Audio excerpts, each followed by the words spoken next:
अस्सलाम वालेकुम एवरीवन, कैसे हैं आप सब। आई होप कि आप सब ठीक होंगे, खुश होंगे और बहुत मज़े में होंगे। So welcome back to my channel. आज का व्लॉग मैंने रात के टाइम से ही स्टार्ट कर लिया है क्योंकि आज हमने थोड़ी सी शॉपिंग भी करनी है और बाकी कुछ स्टेशनरी है वो भी परचेज़ करनी है। तो उसको सबसे पहले तो हम मैकडॉनल्ड्स लेकर आए थे क्योंकि बच्चों का जब पेट भरा होता है ना, फिर बच्चे आराम से शॉपिंग करने देते हैं।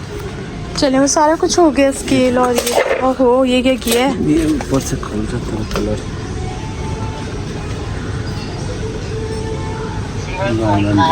ठीक है कर लें। ये 300 आप ये करवाएं तो मैं देखती हूँ। स्टिकर्स भी हो गए हैं, ग्लू भी हो गई है। ये क्या है,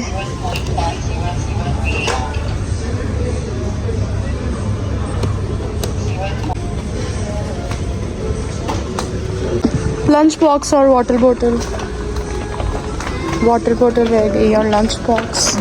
मुझे लंच बॉक्स वो अच्छी नहीं लग रही। चलो ये वाली हमने लिया ना।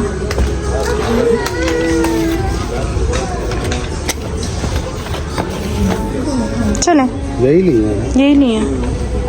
चलो जी तो जैसा कि समर वेकेशन ओवर हो गई हैं और सभी बच्चों के स्कूल स्टार्ट होने वाले हैं, तो आई गेस कि इन दिनों पेरेंट्स सभी के बहुत ज़्यादा बिजी हैं। कुछ स्टेशनरी की शॉपिंग कर रहे हैं, कुछ बुक्स की रैपिंग में बिजी हैं। तो पेरेंट्स को ना इन दिनों बिल्कुल भी टाइम नहीं है और मुझे ना यहाँ पर लंच बॉक्स बिल्कुल भी अच्छे नहीं लग रहे थे। तो फिर मैं दूसरे स्टोर में आई हूँ और वहाँ से ना मैंने लंच बॉक्स भी लिया, वाटर बॉटल भी ली क्योंकि बहुत ही अच्छी थी यहाँ पर।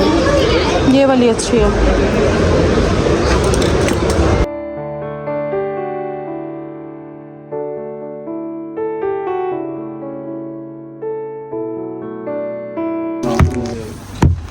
नहीं ये वाला ठीक है। रखो ना, तो किसी के लिए है ना, देगा ना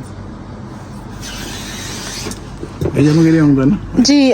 शलवार का भी चाहिए, शलवार भी 3 ही होनी चाहिए। वो भी 3 मीटर ही लगेगा। नहीं 16 मीटर लगेगा शलवार का। ठीक है, शलवार का ज़्यादा लगता है। क्यों, खुली होती है। खुले बहुत खुले अंकल अच्छा वाला कपड़ा देना है। हेलो जी मैं देगा तो अच्छा वाला ही देगा। हाँ ठीक है, स्कूल का। हाँ ठीक है, ये अच्छा है। ये आपके वाले एक दफा सिलवाएगा, 1 साल पूरा चलेगा। पूरा साल चलता है। हम लोग अच्छा कपड़ा देगा। 1 साल पूरा चलने वाला कपड़ा चाहिए। ठीक है, ये दे दें। लेकिन पैजामा भी बहुत उसने बनाएगा तो स्कूल का है ना, नारा इट कटनाले उन्हें वाले। तो यहाँ से मैंने यूनिफॉर्म भी उर्वा का ले लिया है, स्टेशनरी भी उर्वा की कंप्लीट हो गई है और बस अब हम घर चलते हैं। और ये ना रात के टाइम हमने सारी परचेजिंग कर ली थी, फिर टेलर को मैं देकर आई थी कि स्टिच कर दे, तो वो वाली मैंने वीडियो नहीं बनाई। तो यहाँ से जी स्टार्ट होता है नेक्स्ट डे।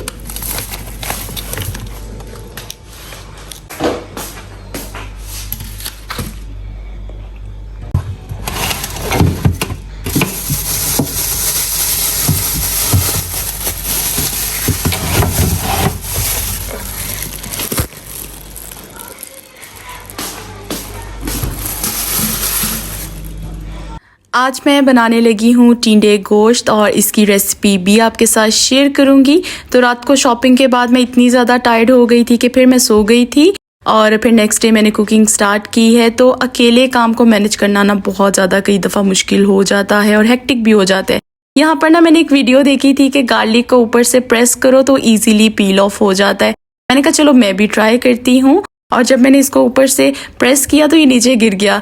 तो वो आपने सुना होगा कि हर चीज़ हर किसी के लिए नहीं होती और कॉपी करने के लिए भी ना आपको थोड़ी सी अक्ल की ज़रूरत होती है।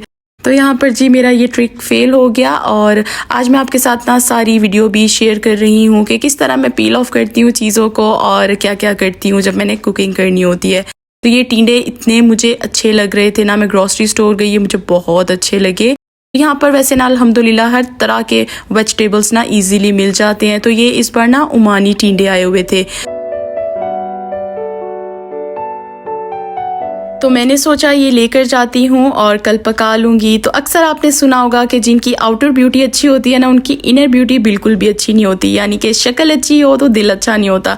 तो बिल्कुल इसी तरह ये टिंडे बाहर से इतने अच्छे लग रहे थे, अंदर से इनके सीड्स बहुत ज़्यादा ब्लैक थे। तो मैंने सोचा इसको थ्रो कर देती हूँ, लेकिन फिर मेरे हस्बैंड ने जब देखा तो उन्होंने कहा कि नहीं ये बिल्कुल ठीक है, सीड्स रिमूव कर लो क्योंकि यहाँ के ओमानी टिंडे ऐसे ही होते हैं। चलें जी बैक टू रेसिपी। मैंने 2 अनियंस लिए हैं, 1 फुल गार्लिक लिया है, 2 स्मॉल साइज टमेटोज़ लिए हैं, 3 टेबलस्पून मैंने चॉप्ड जिंजर लिया है और फिर थोड़ा सा मैं पानी ऐड कर रही हूँ। अब बारी आती है स्पाइसेस ऐड करने की, तो मैं ऐड कर रही हूँ सॉल्ट टू टेस्ट, 1/2 टेबलस्पून मैं ऐड कर रही हूँ कोरिएंडर पाउडर और मटन की क्वांटिटी ना 1 kg है, उस हिसाब से मैं स्पाइसेस ऐड कर रही हूँ। और फिर मैंने 1 टेबलस्पून ऐड किया है रेड चिली पाउडर, क्योंकि ये इस बार ना इतना ज़्यादा स्पाइसी नहीं है red chilli powder. 1/2 tablespoon red chilli flakes मैंने ऐड किए हैं और फिर 1 टीस्पून मैं ऐड कर रही हूँ टर्मरिक पाउडर और 1 टीस्पून ही मैं ऐड कर रही हूँ क्यूमिन सीड्स। और बस जी फिर इसके अंदर ऐड करेंगे मटन के पीसेस। तो मैंने आपको बताया था कि मटन की क्वांटिटी 1 kg है और जो मैंने ये टिंडे लिए थे ना, तो टिंडों की क्वांटिटी भी 1 kg के करीब ही मैंने ली थी, लेकिन जब इसके सीड्स रिमूव हो गए तो 1 kg से ये थोड़ी सी कम हो गई होगी इसकी क्वांटिटी। तो फिर हम इसको स्टीम करेंगे 15 to 20 मिनट्स के लिए।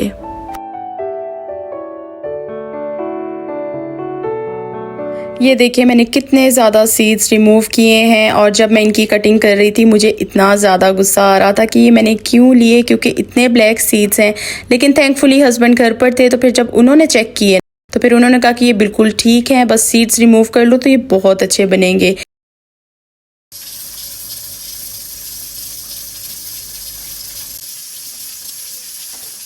कल मैंने आलू चिकन शोरबा बनाया था और ये उर्वा का इतना ज़्यादा फेवरेट है कि उसको जितनी दफ़ा आप मर्ज़ी दे दें वो आराम से खा लेगी। तो जैसा कि आज इन टिंडों के चक्करों में ना मेरा खाना बहुत ज़्यादा लेट हो गया है, तो उर्वा को भूख लग रही थी, तो फिर मैंने उसको ये गर्म कर दिया।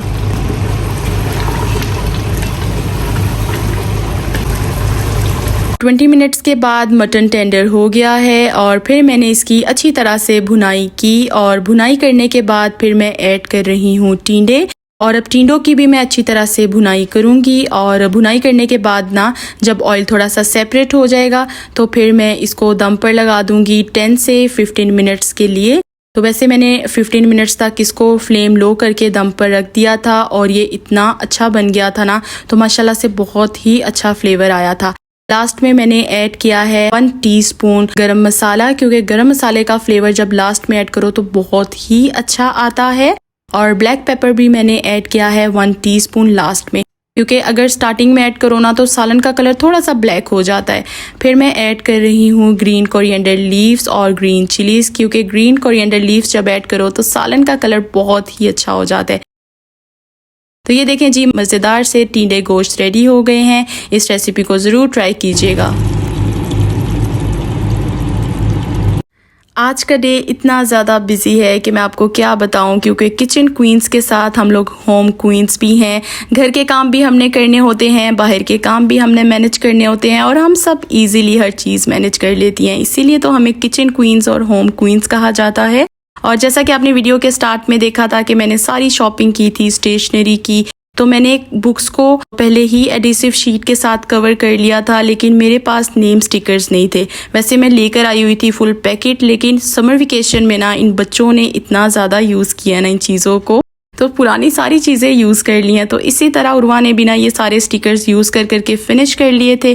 तो फिर मैं जाकर लेकर आई थी और इनके ऊपर अब मैं नेम्स लिख रही हूँ, सेक्शन और बुक्स के नेम्स लिख रही हूँ कि कौन कौन सी ये नोटबुक्स हैं। तो आज का डे मेरा सारा इसी काम में गुजर गया। फिर मैंने इसको कवर किया था वाइट शीट के साथ भी। वाइट शीट के साथ भी जब इसको कवर कर दो ना तो फिर ये बिल्कुल भी डैमेज नहीं होती बुक्स और सारा साल ना आसानी से गुजर जाता है। फिर मैंने ये सारी बुक्स उर्वा के बैग के अंदर सेट की हैं और बैग के अंदर सेट करने के बाद फिर मैंने ना सारी स्टेशनरी लेकर आई थी ना, तो मैंने एक एक चीज़ सारी उसको दे दी है। शॉर्पनर और अरेज़र, स्केल, पेंसिल मैंने 2 दी थी, क्योंकि बच्चों का कुछ भी पता नहीं चलता, गुम करके आ जाते हैं और फिर आराम से हंस के दिखा देते हैं। तो उर्वा की भी ना मेंटेलिटी इसी तरह की है कि चीज़ें हमेशा गुम कर आती है फिर हंस के दिखा देती है। तो फिर माएँ बच्चों को क्या कहें, कुछ भी नहीं कह सकती। तो फिर मैंने उसका ना ये सारा बैग रेडी किया है, क्योंकि कल से उसका स्कूल स्टार्ट है और कल से मेरी बिल्कुल रूटीन चेंज हो जाएगी, एक न्यू रूटीन हो जाएगी। तो मुझे वैसे वो रूटीन बहुत अच्छी लगती है कि सुबह बच्चे को स्कूल छोड़ कर आओ, फिर मैं सोती नहीं हूँ। आगे पीछे मैं सो जाया करती हूँ ना, लेकिन जब फिर उर्वा को स्कूल छोड़ने जाती हूँ फिर नहीं सोती और घर के सारे काम कर लेती हूँ। तो यहाँ पर फिर मैं आई हूँ उर्वा का यूनिफॉर्म पिक करने। आज का ही है ना?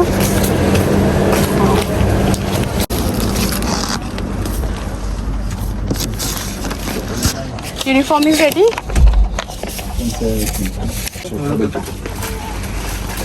हो गया? पेमेंट मैंने कर दी थी। ठीक है, थैंक यू। सो यूनिफॉर्म मैंने पिक कर लिया है और टेलर ने इस बार इतनी अच्छी स्टिचिंग की है ना, तो बहुत ही अच्छी तरह से उसने यूनिफॉर्म को स्टिच किया है। और घर आने के बाद फिर मैंने यूनिफॉर्म को प्रेस किया है। उर्वा के यहाँ पर मैं स्कूल शूज़ रेडी कर रही हूँ क्योंकि कल से उर्वा के स्कूल स्टार्ट हैं और अब सभी मदर्स की रूटीन बहुत ही ज़्यादा बिजी होने वाली है, थोड़ी सी हेक्टिक भी होने वाली है। तो बस जी, मैं सल्यूट करना चाहूँगी ऑल मदर्स को कि वो इतनी अच्छी तरह से सारी रिस्पॉन्सिबिलिटीज़ उठा लेती हैं अपनी बच्चों की। तो बस जी, यहीं तक था मेरा आज का व्लॉग। आई होप कि आपने एंजॉय किया होगा। अपनी दुआओं में मुझे और मेरी फैमिली को याद रखिएगा। व्लॉग पसंद आए तो लाइक और सब्सक्राइब करिएगा। टिल देन, अल्लाह हाफिज़।